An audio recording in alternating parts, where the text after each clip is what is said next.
Olá! Meu grupo, formado por Fernando Silva, Lucas Santos, João Pedro Dias, João Pedro Doce, Rebeca Paixão e Beatriz Santos, estará falando sobre a civilização maia. Os maias formavam uma civilização que foi desenvolvida na Mesoamérica. A Mesoamérica está localizada na América Central, onde sua maior parte é ocupada pela América do Norte, e atualmente, nessas áreas onde os maias ocupavam, a maior parte está no México, na área da América do Norte. Os principais centros localizados foram no México e na Guatemala. São civilizações pré-colombianas e mesoaméricas, onde foram divididas em 3 áreas, sendo as terras mais altas do sul maia, a depressão central e a planície do norte. Vou falar sobre a herança cultural dos maias, que fizeram grandes e significantes contribuições para a arquitetura, a matemática, a arte têxtil e a cozinha, que até os dias atuais influenciam a cultura de toda a América Central. A mais importante, sem sombra de dúvidas, é o seu calendário, que é considerado o mais preciso e conceitualmente o mais rico elaborado no mundo. Sua escrita era baseada em hieróglifos, semelhante aos egípcios. Com ela, registravam acontecimentos, datas, contagens de expostos e colheitas.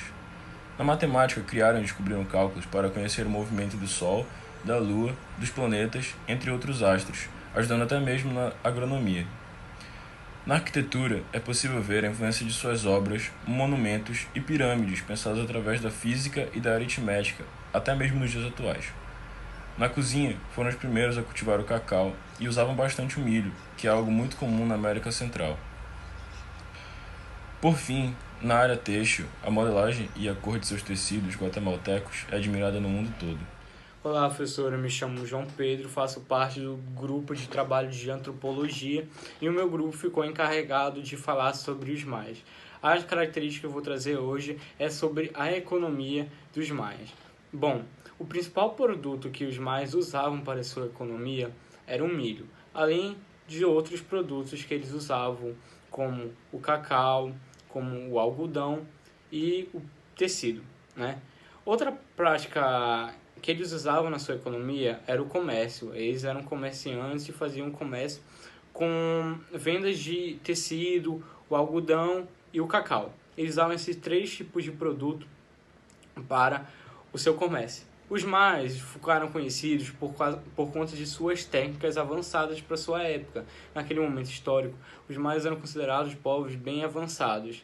Além disso, outra técnica bem importante, outra característica bem importante dos maias, que fez parte para o seu crescimento econômico, foi a caça, né?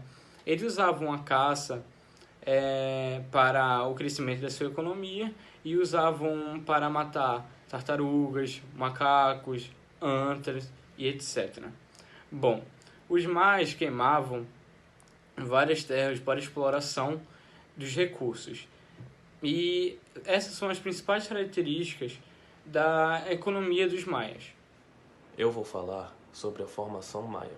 A sua civilização pode ser considerada uma das mais antigas do continente.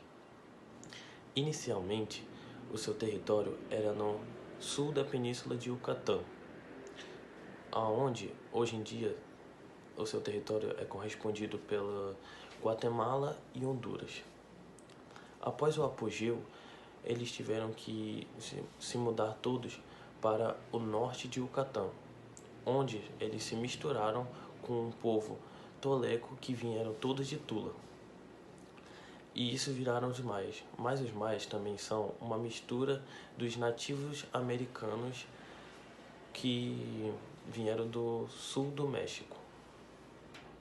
Bom dia, hoje eu vim falar sobre a identidade cultural dos maias. A civilização maia, que se desenvolveu desde 300 a.C. até 950 d.C., é considerada a mais notável entre as culturas pré-colombianas. Na sua formação cultural, a gente vê os aspectos dos olmecas e zapotecas. Uma das suas características singulares é a formação de decoração, a formação de cerâmicas e códices. Para isso, eles utilizavam as atabadas falsas e os hieróglifos esculpidos. Outra característica era que na pintura eles utilizavam os murais, a técnica de afresco, a utilização de várias cores, inclusive eles abordavam temas como a história, a literatura e a religião da civilização. Nas peças teatrais, poemas, poesias, músicas e canções, eles utilizavam os mesmos temas.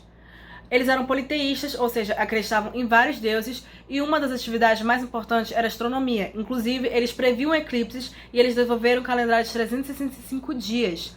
Outra atividade notada era a medicina e a farmacêutica, mas a atividade mais destacada, mais marcada entre eles, era a arquitetura e a engenharia para a formação de moradias e patrimônios históricos. Olá, eu estarei falando sobre a organização política da civilização maia. A civilização maia, diferentemente do que muitos pensam, nunca foi constituída de reinos ou impérios, e sim de cidades-estados que eram independentes entre si, politicamente e religiosamente. No entanto, cidades com maior poderio econômico, bélico e agricultor, que era muito importante, eram superiores e dominavam territorialmente e comercialmente as cidades próximas, mesmo não havendo soberania. E também houveram estabelecimentos de unidades de poder dentro de cidades para comandar as cidades próximas. No entanto, essa desempirificação da civilização ocasionou o fim precoce dela, porque as invasões não puderam ser contidas, visto que não havia união entre as cidades.